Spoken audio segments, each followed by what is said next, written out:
Brothers and sisters, let us continue the book reading Reality at Dawn, written by Babuji Maharaj, chapter Guru. A little advanced among the class of gurus are considered to be those who teach and preach on the basis of their knowledge of the Shastras and other holy books.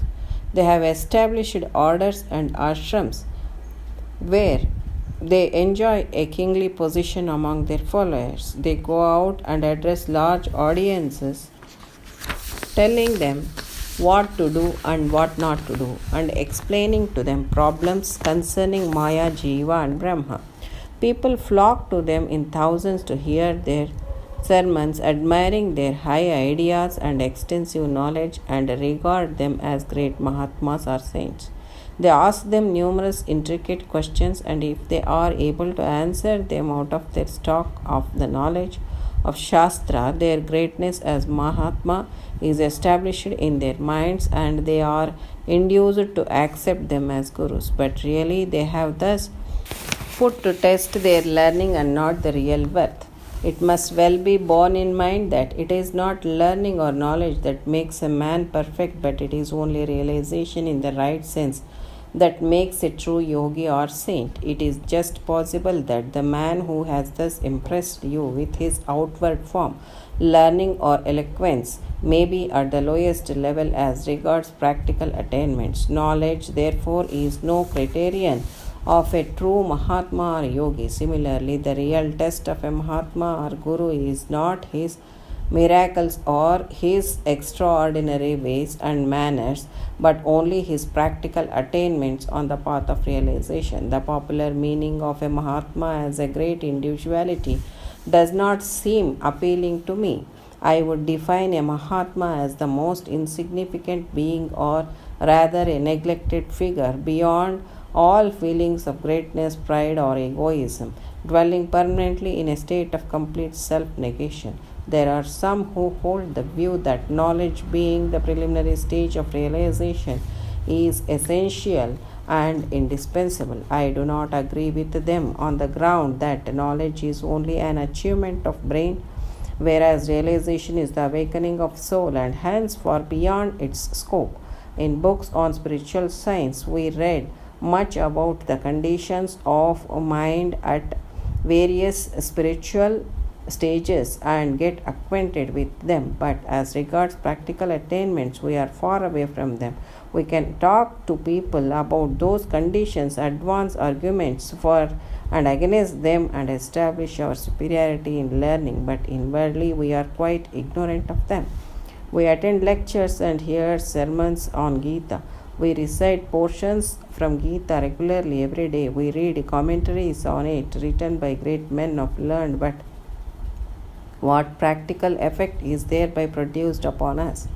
Has any one of us been ever able to acquire practically any one of the conditions depicted in it?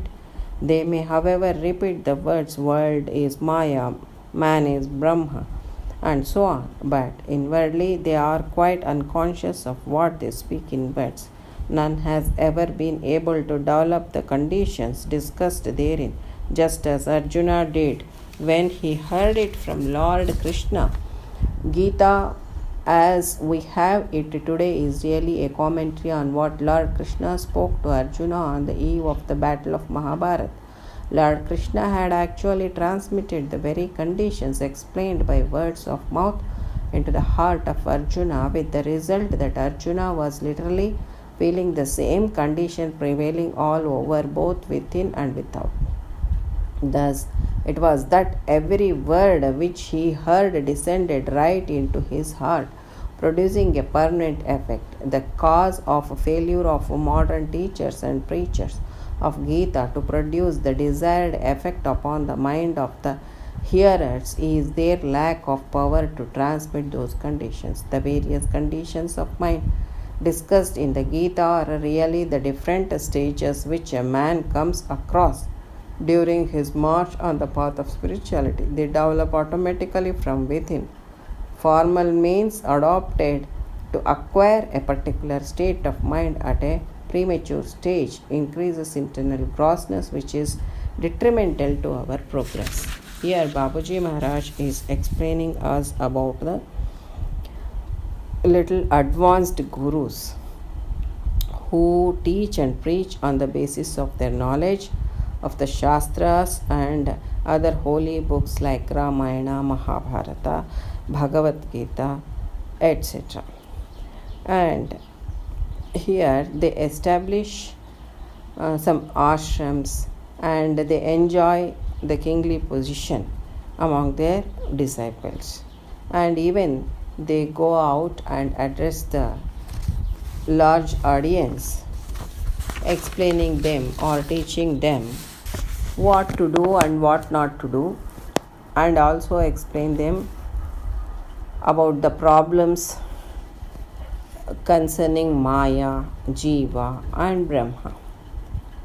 See, the people flock to them in thousands to hear their speeches, and they admire their high ideas and also extensive knowledge, and then they consider them as Mahatmas or saints.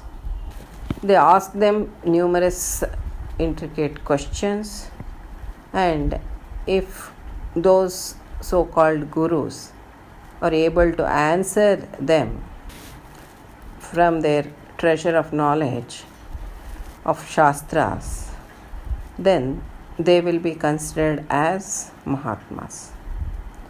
And these people will establish in their minds them as Mahatmas or great saints or great gurus also.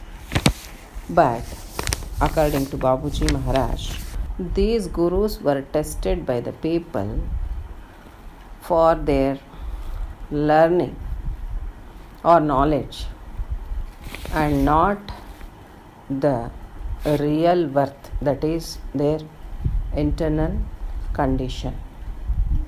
So we should keep in our mind that it is not learning or knowledge that makes a man perfect, but it is only realization in the right sense that makes a true yogi or saint.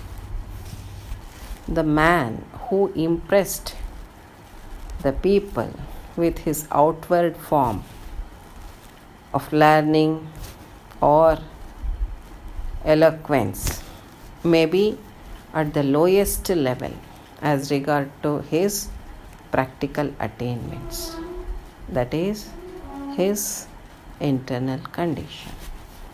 So knowledge is no criterion for a true Mahatma or yogi. The only criteria to become a Mahatma or yogi is realization.